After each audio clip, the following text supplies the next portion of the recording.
ইযাল বিহার ফুজ্জিরাত।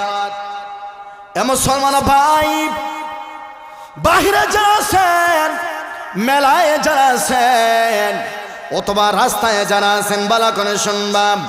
ওরে মুসলমান শোনো,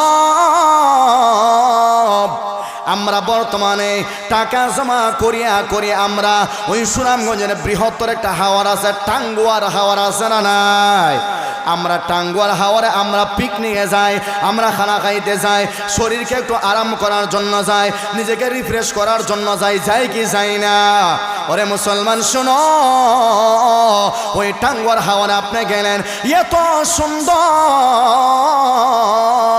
পানি আপনি দেখিয়া নিজের মনকে আপনি সান্ত্বনা দিলেন, নিজের মেদেমাকে আপনি সান্ত্বনা দিলেন, নিজের মনকে আপনি সান্ত্বনা দিলেন।